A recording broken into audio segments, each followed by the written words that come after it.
One thing I guess go down to, once a lot of line, and, it's how we and how it's seen through. What we start with,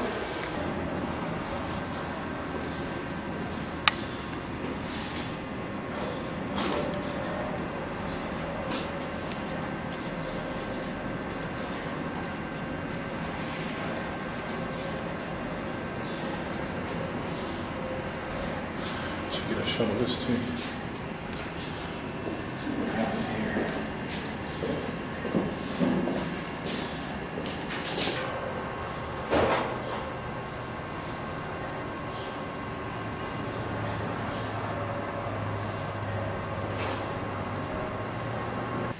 It's a mess down there. It was all I could do to get this part cleaned up for y'all. Oh, was that right, Jerry, or what? I want you to, have to. History and unimportant.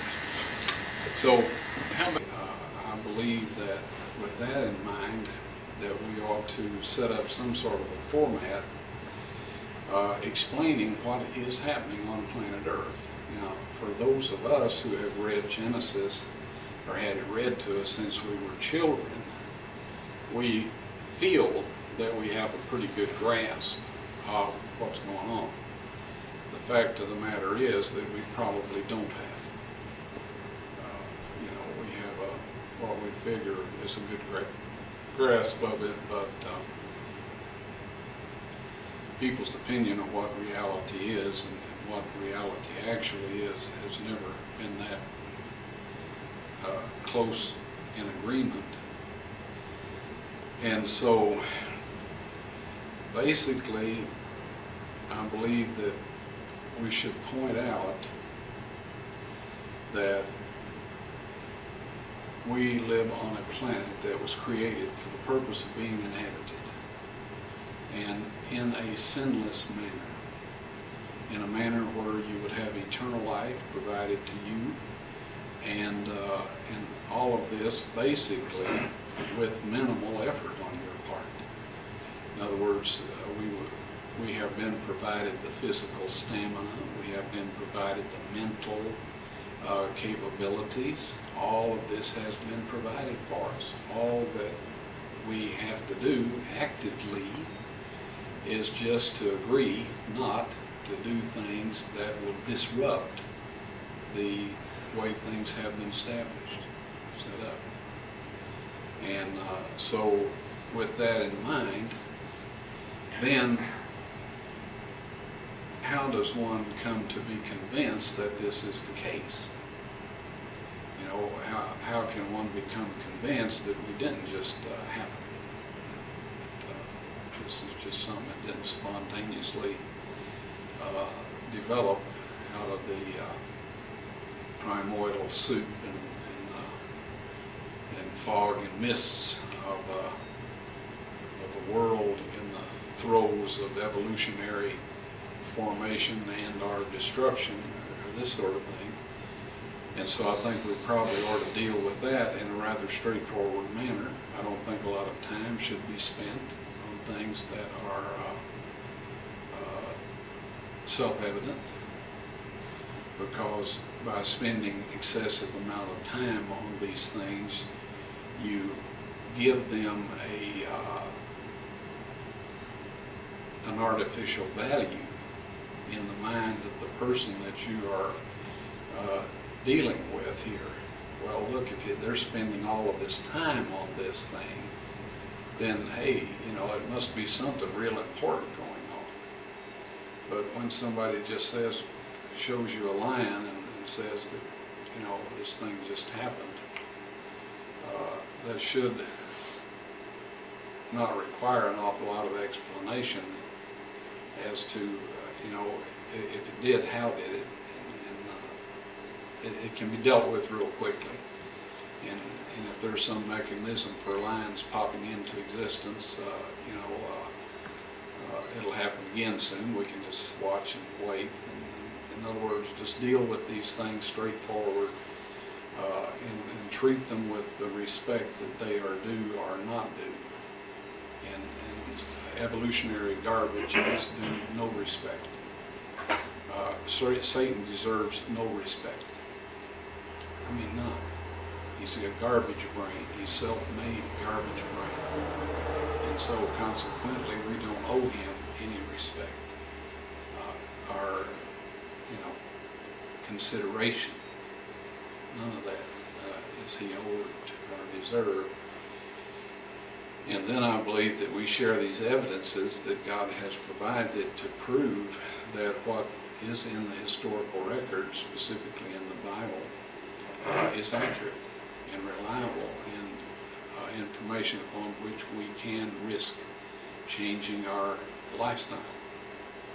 And then I believe that having done that, then we need to ask to recommend how a person can go about applying these changes that are implied or indicated by this new information, how they can apply that in their own personal experience, and then how they can go about sharing this with other people, because if it's presented in a proper manner, it becomes evident very quickly that it's of tremendous value. It's of tremendous value.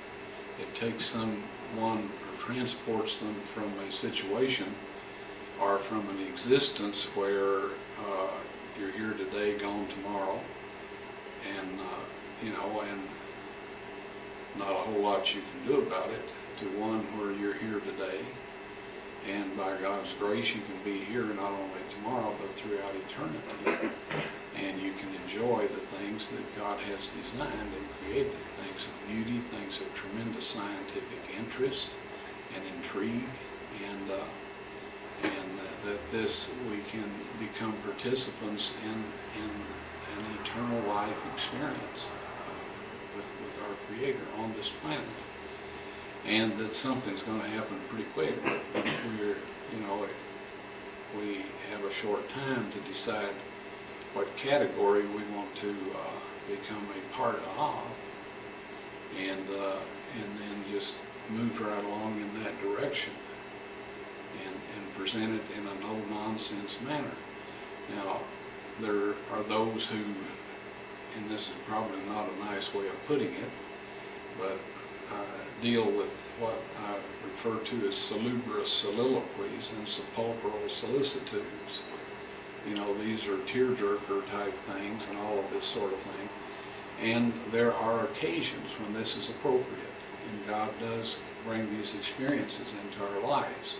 When I'm presenting things up front, quite often I'll be embarrassed because it is literally impossible for me to present some things without breaking up totally, just losing control. But through that, God conveys to the minds of the observers that this has a supernatural value to it. That it's not just something that's man-made and concocted and that sort of thing. But by and large, I encourage people to make their decisions when their faculties are about them.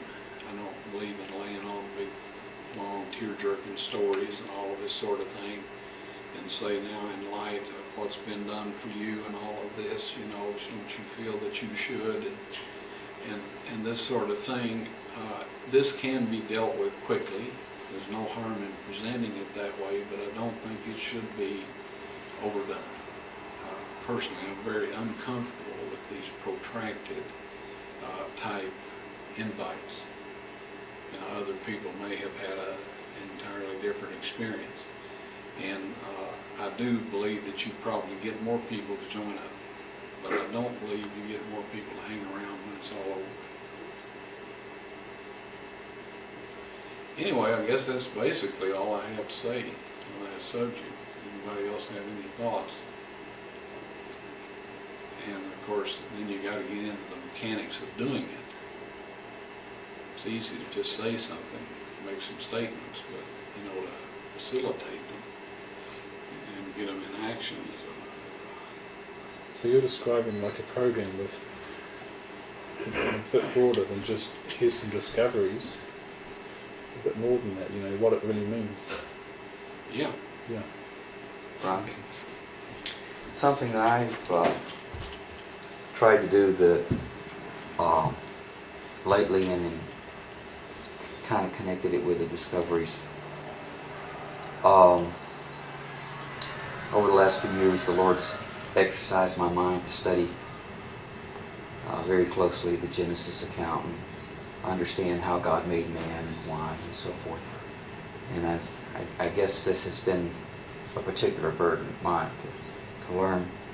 And in the process of doing so, the Lord kind of helped me to kind of step back and fit it all into a great controversy view. You know, this is, and I kind of took the approach that I started out pretty much like you were saying, how God made man, why, what his beauty was and what his intent was, and then to show, you know, what went wrong, what happened to all of that. And then what was God's approach to dealing with that problem? Why did he take the approach he did?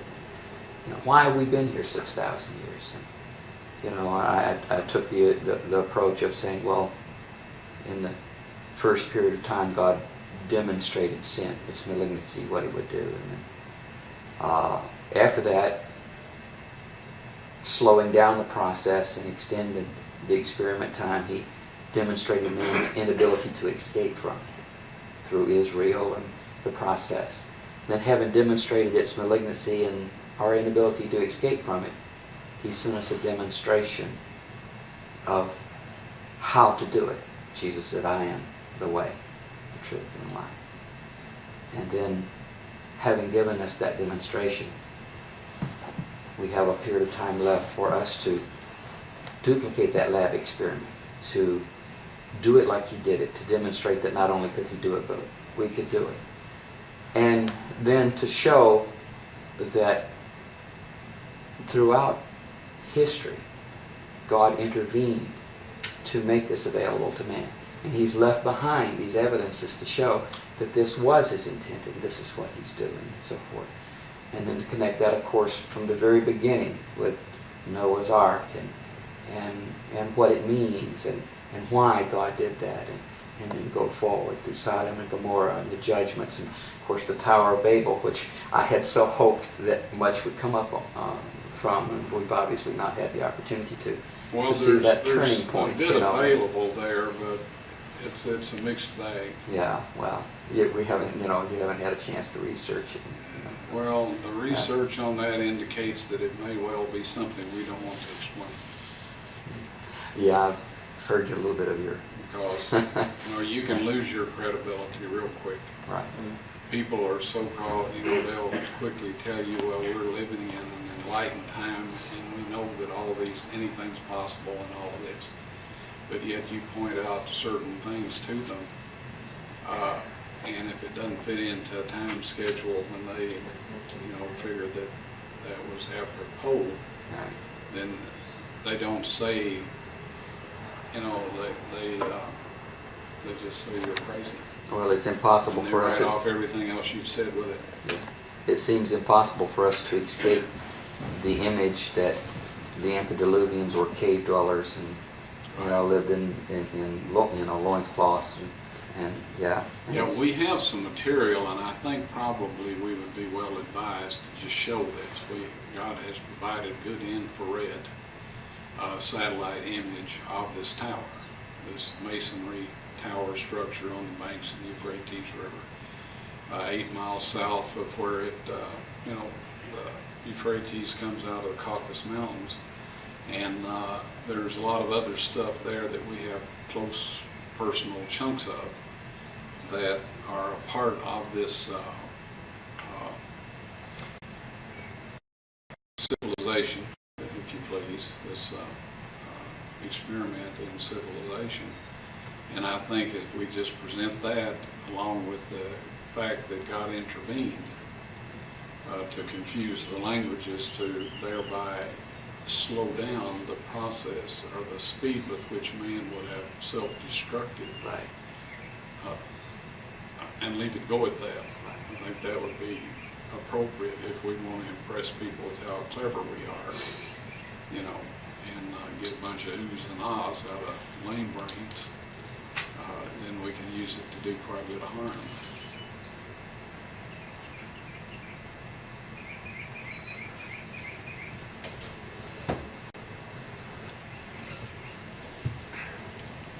Ron, getting back to the program you were talking about, from what I understood of what you were describing, it sounded to me like you were suggesting that there needs to be some changes in the basic format of how things are being presented right now. Am I understanding you correctly? Well, not necessarily changes, maybe focus, Changing the focus? tightening up the focus, Okay. possibly. And perhaps adding some new material? Well, I think we pretty well have, you know, what do you add? Well, I didn't Do mean... you add another chariot wheel? No, I didn't mean as far as the discoveries. Oh, But I'm talking about what you talk about and what you present at the beginning and then after the tape has been shown.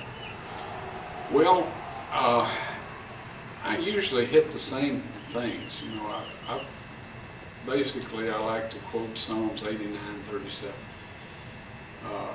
89:34. Sorry, my covenant will I not break, nor alter the thing that has gone out of my lips. Matthew 5:19. Sorry. Till heaven and earth pass, one jot or one tittle shall in no wise pass from the law. In other words, I like to show that God's requirements have not changed. They never have. That He is a being of foreknowledge and forethought, foreplan, and all of this, so that He never finds Himself in a position where He has to say, oops, you know, I should have done it that way. And so I like to show that this is not a situation that is one of the excuses. See, people are going to look for excuses to sidestep doing this and getting away from it or whatever. And basically, there's nothing you can do for those folks. Now, all of us have had this experience. We have people that love to have Bible studies. They'll just wear you out having a Bible study. And they'll tell you how wonderfully they've been blessed with that Bible study. But they never make an inch progress as far as keeping the commandments, as committing themselves, you know, to following God and all of this. And what they are doing, they are tying you up. See, they have got you bound up in trying to do something for them that is never going to happen, and eliminating you from being able to do something for somebody that where God can make something happen, or will make something happen. And so anyway, this is something that I have learned to be extremely careful about. Well, good. It seems to me like a good lead into that is that each one of the major discoveries that you share on the video are tied to circumstances where someone was not keeping the requirements of God and created this situation. And that might be a good way to kind of lead into that, because I've personally had trouble bridging that gap. Yeah. Well, there's another, I don't know if any of you have had people mention this to you. I've had them imply it. I've had them imply it. And that is, why does God keep repeating these things? You know, He destroyed the earth with a flood. You know, that's the flood thing. That should pretty well eliminate the need for Sodom and Gomorrah and the Red Sea crossing and all that sort of thing. But yet here we have Him repeating this thing. And there's 2 points that I like to make, and that is that there is no universal awareness, never has been, among the inhabitants of the earth. There are people in certain areas that are informed about certain events and occurrences, but they are not informed about others. They're not there. They don't know what's happening. And so God, in doing this repeatedly in different parts of the world, is presenting it to everybody. Because it says he's not willing that any should perish, but that everybody should have eternal life. And so anyway, they have got to realize that if you do this, this is going to happen. It's that simple, and he has brought that about. And of course, there was a time, some of you have heard this expression, there's this fellow called, I don't know if it's Snelling and Snelling or somebody and somebody. When he's with evolutionists, he's an evolutionist, and when he's with a creationist, he's a creationist. And that went along real good up until TV and video interviews and all this sort of thing. And then here all of a sudden you have this guy, you know, they have showed this footage of this fellow being interviewed by evolutionists in such and such a town, and then somebody says, well, now I've got some footage of him being, you know, interviewed over here by this other group, and he's saying opposite things. Well, the time has passed now that we can get by with doing this sort of thing. Now, Satan used that. When he was able to use that, you know, by using the same person to represent different ideas in different places at different times, he used that, but that, you know, is getting to be less and less of an option. And this is something we need to be aware of too, that, you know, one must be careful what they say. Because you're going to hear that again. If you have said something that ain't going to go over too well in another setting, rest assured that you will need it at that very setting where it ain't going to go over very good. And Satan even makes it appear this way, whether it is or not. He even goes out of his way to make it appear that you're saying one place, one thing one place, and one thing another place.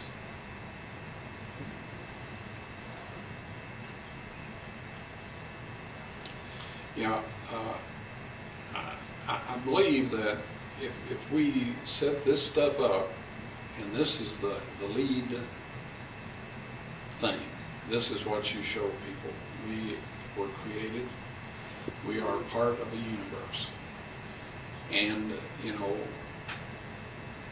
get a look at the Discovery magazine, get a magazine on astronomy, take a look at some of the things that show up on Hubble.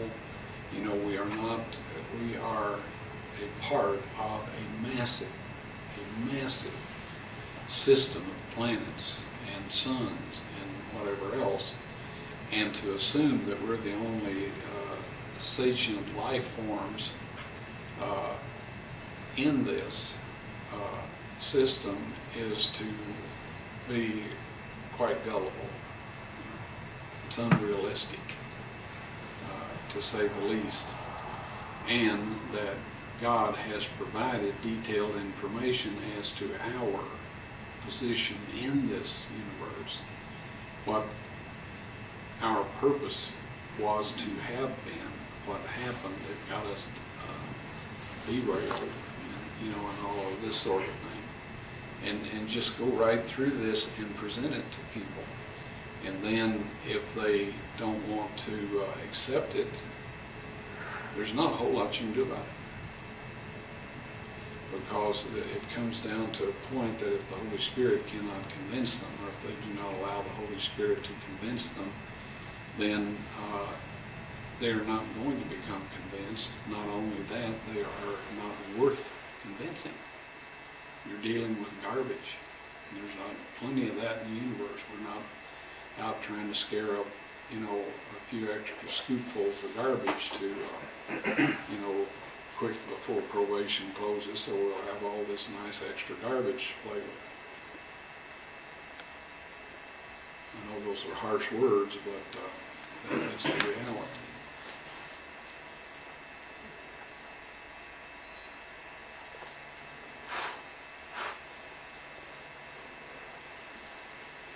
And we need to focus on, people presenting these in whatever formats, the more the merrier. If you can do them in public presentations, that's great, that's fine. If situations are such that can be done. Home meetings, meetings on local radio, TV, broadcasts, public access, stuff like that. Something that I'd like to see tried that I haven't seen yet is that I wonder what would happen if someone were to rent a movie theater, for a week.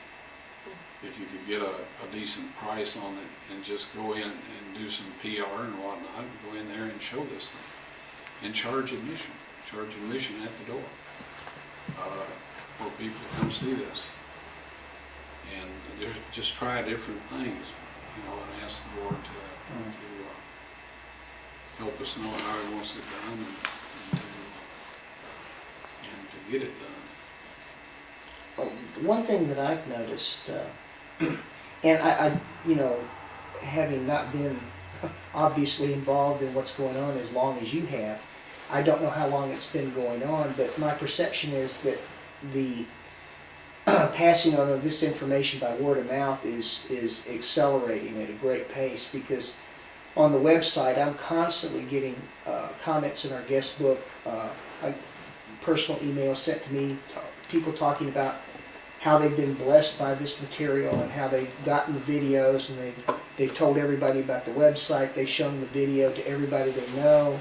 We even have people purchasing extra videos and giving them to people for gifts and this type of thing. So I'm impressed that these things are already accelerating.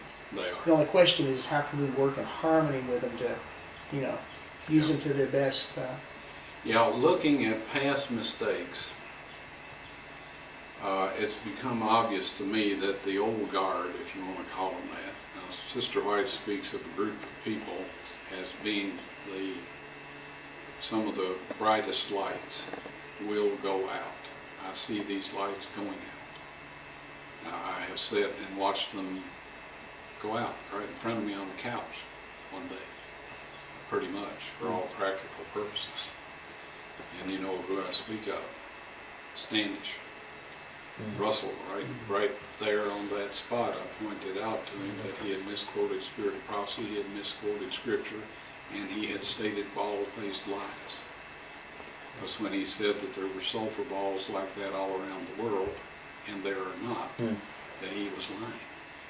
Plain, simply lying. And that lying lips are an abomination to the Lord. And so, anyway, we get a lot of calls for the same reason, and people are so grateful. People call up in tears. They say, well, we just watched the video, and it is, it's just so wonderful and all that. And it is. It's God's stuff. And it's what these people need. I know. Now, we can break our arm patting ourselves on the back, repeating these things. I don't see any reason whatsoever to ever repeat, other than among ourselves here for encouragement, what's happening right now. But I think it's ill-advised to go out and say, well, we have all of these phone calls where people just call in and just, I don't think that's appropriate for us to say. God will get somebody else to say it. I think it's in poor taste for us to be doing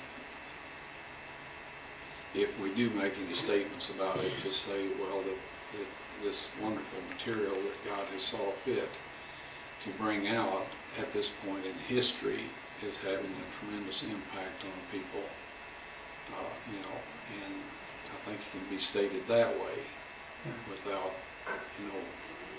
violating this principle of bragging yourself up, because it's really not our stuff.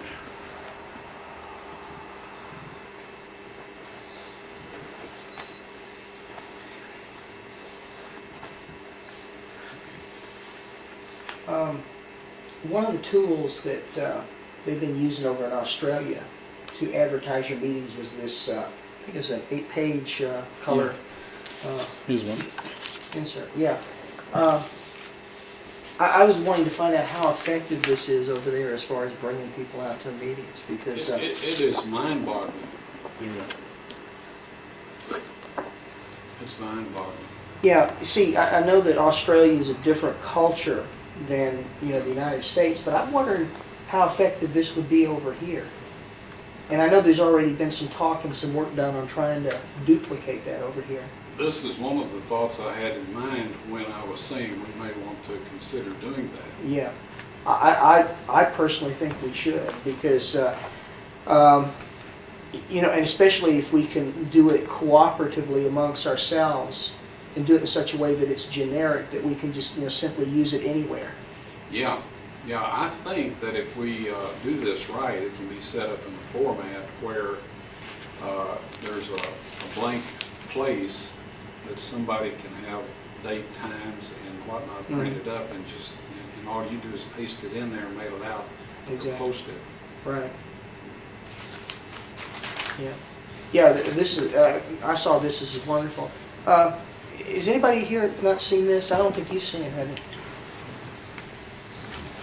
Now, see, we've done meetings in Australia prior to this. Before Ross contacted me, and I was invited over, and this fellow spent serious money and rented a big venue there in Melbourne. And he just made all kinds of arrangements and ran big ads in the papers and done all kinds of stuff. It fell flat on its face, and it's the very same stuff. Yeah. It is this material. And very few showed up. Now, there were those who were blessed by it. There will be people in heaven that will be there because that happened. All right? I'm not saying that.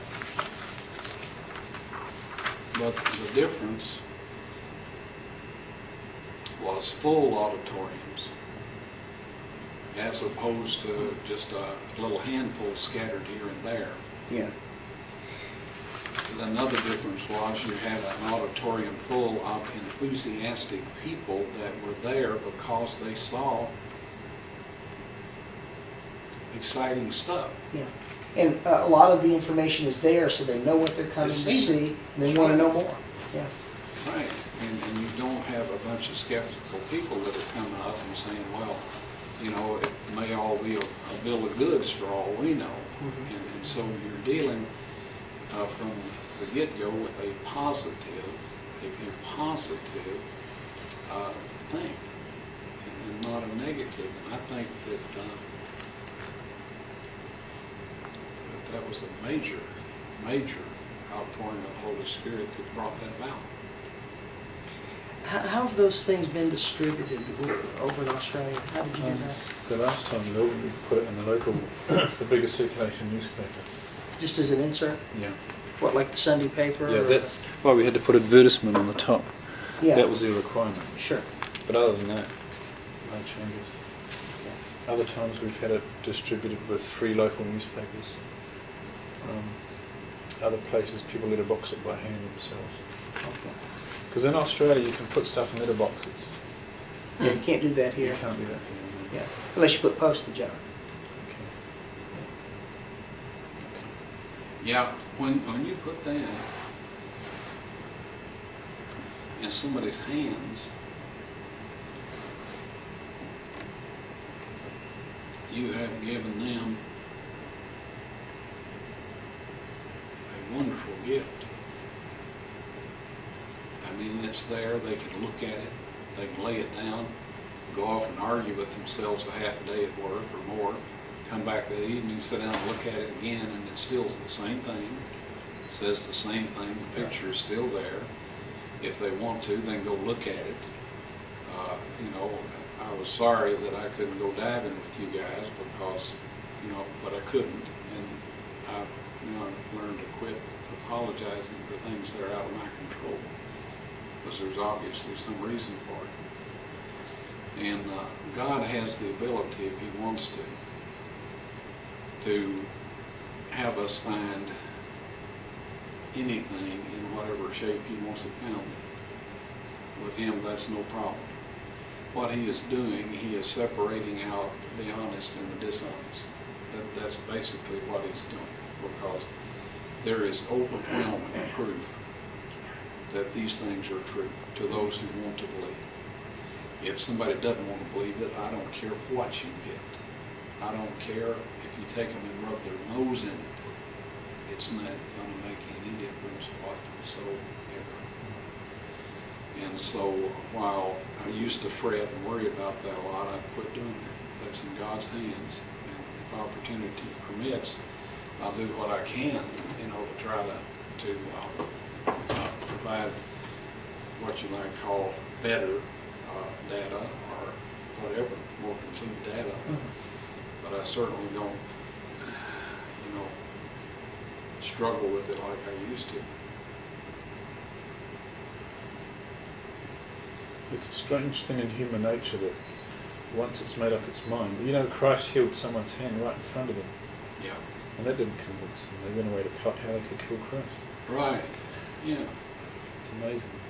Had nothing, it showed what their whole thing was. Had nothing to do with this poor, sick individual. But I tell you,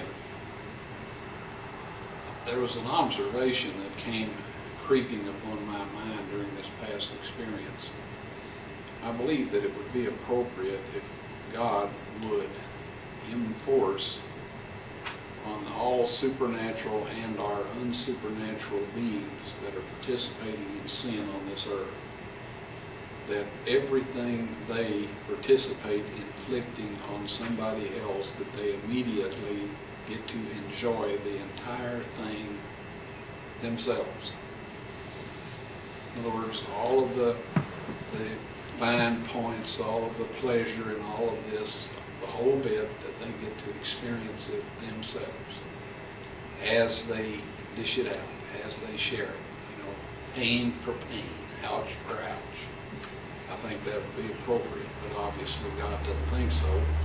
He's, want to save it all up and give them a payday at the end. But I've had some real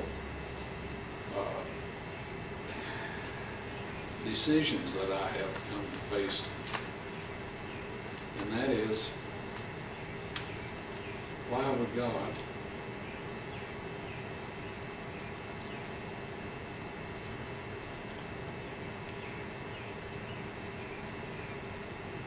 who obviously loves everybody,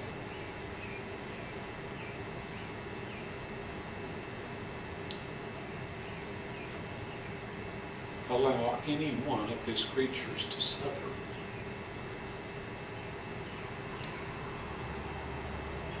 Like we suffer with cancer and some of the other things that are experienced on this earth.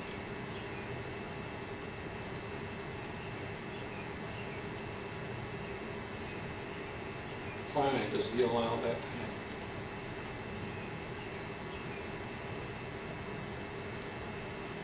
I'm just a human being.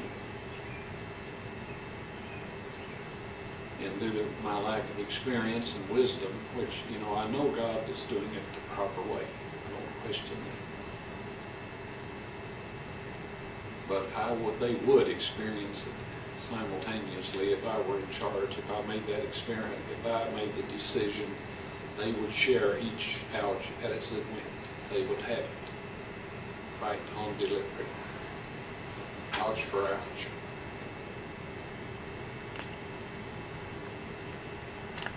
But the bottom line, there are stuff at issue here that are extremely important. For God to allow such pain to take place, there are issues at stake here that are way beyond what we would normally think of.